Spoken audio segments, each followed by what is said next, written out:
in the sorting room at night, where paper comes alive, was a little scrawling dame. Yet us whisper fold inside, dreams reviling words take flight, through dimensions bid bang. December 11th is when the letters start writing back. It begins subtly enough. A slight tremor in the ink, a faint whisper of paper against paper in the massive sorting room.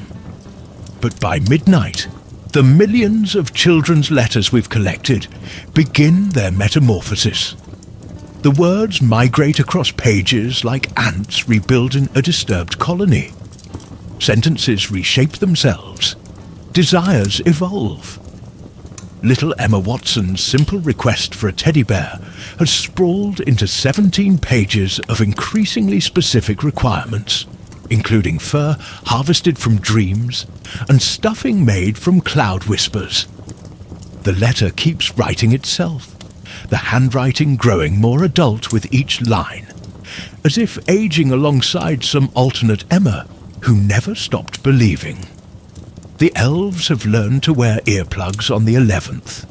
They say it helps them ignore the sound of millions of letters whispering to each other, sharing secrets about the children who wrote them. I've caught glimpses of them exchanging worried glances when they think I'm not looking, especially when they notice how the list seems to lean toward the letter room, like a flower turning toward particularly dark sunlight. This morning, I found Mrs. Claus in the letter room, reading a piece of paper that appeared blank until you turned it exactly 47 degrees counterclockwise. "They're not just wishes anymore," she said, not looking up. "They're becoming contracts." She's right, of course. She usually is about these things. The letters are negotiating now, not just with us, but with reality itself. Young Timothy's letter no longer simply asks for a toy rocket. It's drafting terms and conditions for altering the laws of physics in his backyard.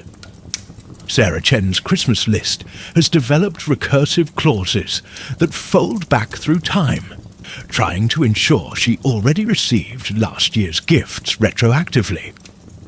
The most troubling development is the collaborative letters. Somehow, wishes from different children are finding each other, merging into collective demands that ripple across our archives. A request for a bicycle from 1954 has somehow merged with a 2023 wish for a quantum computer, creating specifications for a vehicle that travels through memory instead of space. The list, naturally, is beside itself with delight. It's been adding footnotes to these evolved wishes, annotating them with calculations that make my eyes water. Sometimes I catch it trying to integrate particularly ingenious requests into its own fundamental structure.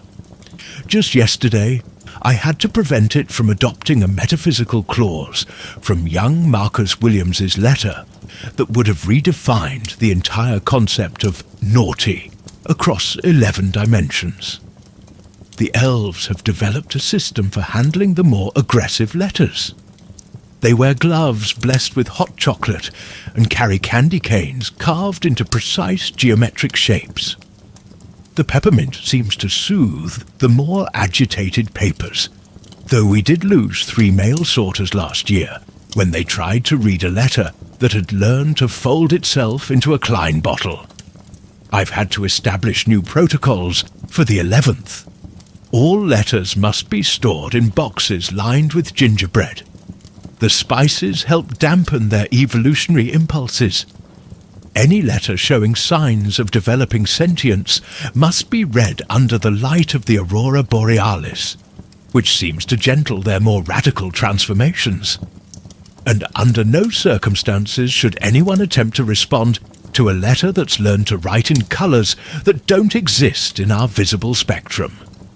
I see young Peter Morrison's letter has finally achieved consciousness. It's already organizing a support group for other enlightened correspondents. I should close now. I need to ensure they don't try to unionize again. Last time that happened, we had a very awkward situation with a collective bargaining agreement that accidentally rewrote several laws of thermodynamics. Besides, the list is giving me that look again. You know the one? When it thinks it's discovered a particularly clever loophole in the nature of reality. I suspect I'll spend the rest of the evening preventing it from implementing a new classification system based on imaginary numbers and dreams. If our dreams are growing wise, climb bottles in the skies, watch them really nice. Listen to the lullabies as reality complies, well, they'll strangely cry.